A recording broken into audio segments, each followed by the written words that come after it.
Et bonjour à tous, c'est Johnson et on se retrouve pour ce 8e jour du RPG Day 2022. Et la question du jour sera: qui t'a introduit au jeu de rôle?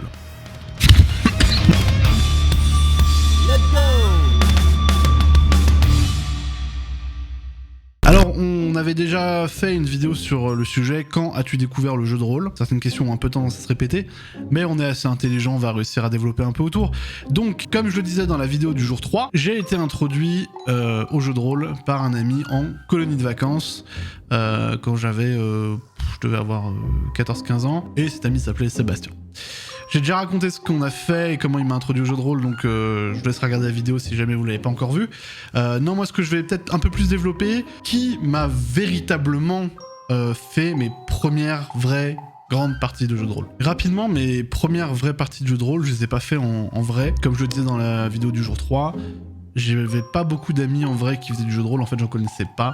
Avec mes amis de l'époque, on était plus axés jeux vidéo. Non, c'est plus en ligne que j'en ai fait. Aujourd'hui, c'est Discord qu'on utilise pour les parties en ligne. À l'époque, j'en faisais sur Skype, avec des amis dénichés sur Internet, vraiment axés sur le jeu de rôle.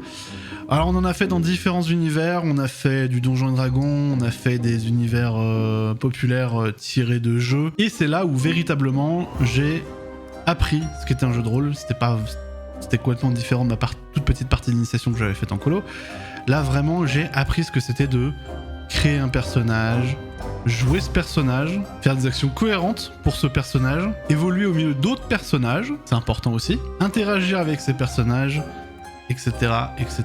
Outre ça, ça m'a appris plein d'autres choses. Ça m'a appris la bienveillance, en fait, entre joueurs et entre personnages. Comme j'ai fait ça avec des gens très bien, j'ai tout de suite été mis avec des joueurs super sympas, qui étaient bienveillants avec les débutants, qui m'apprenaient, qui n'hésitaient pas à me dire quand je faisais des erreurs ou quand il y a des choses que je pouvais améliorer. Mais voilà, très rapidement j'ai pu apprendre quel genre de comportement éviter avec les personnages, ne pas faire de gros billes, ou alors je crois que pour une fille on dit Maritsu, je suis pas sûr. Enfin en gros ça veut dire un personnage complètement pété. Et en gros un personnage beaucoup trop fort, imbattable, qui a aucune faiblesse, qui craint rien. Des personnages qu'on peut facilement vouloir faire en fait au tout début quand on commence, parce que on est inspiré par des films d'action, on est inspiré par des héros de dessins animés qui en apparence des fois n'ont aucune faiblesse, et puis quand t'es gamin t'as pas l'œil pour voir en fait quelles sont vraiment leurs faiblesses, qui sont pas forcément montrées de manière ultra claire. Enfin voilà, comment faire un bon personnage.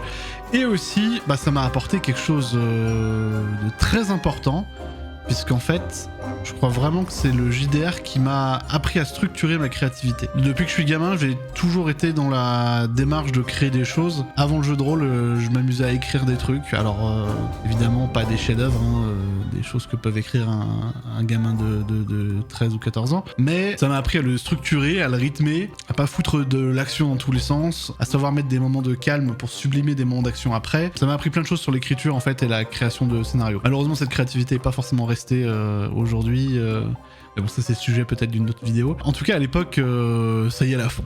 J'écrivais des pavés en très peu de temps. C'était l'indécence. J'ai donc joué avec cette communauté de gens-là. Ça a duré 3 ans environ. Et petit à petit, en fait, c'est ce qui m'a aussi donné envie de devenir MJ, maître du jeu, meneur de jeu. Ça dépend comment vous le dites. Mais ça, c'est le sujet d'une autre vidéo. Je crois que c'est dans 2 jours, on en parle. Voilà, globalement, c'est ces personnes-là qui m'ont introduit au jeu de rôle. C'est tout pour aujourd'hui, donc je vous invite vous aussi dans les commentaires à me dire qui vous a introduit, en fait, qui vous a permis de découvrir le jeu de rôle. Ça m'intéresse. Et puis vous retrouverez dans la description les liens vers mes réseaux, Twitter, Instagram, TikTok, Discord, que vous pouvez bien entendu suivre et rejoindre si vous voulez suivre mes actualités. Vous avez également les liens de la chaîne Rollerday, l'actuel play sur lequel je travaille, dont j'ai parlé dans quelques vidéos plus tôt. N'hésitez pas à aller faire un tour et regarder un petit peu, je suis sûr que ça va vous plaire. La question de demain sera: quel est le 2e jeu de rôle que tu as acheté? Et en attendant, je vous souhaite une bonne journée et je vous dis à demain.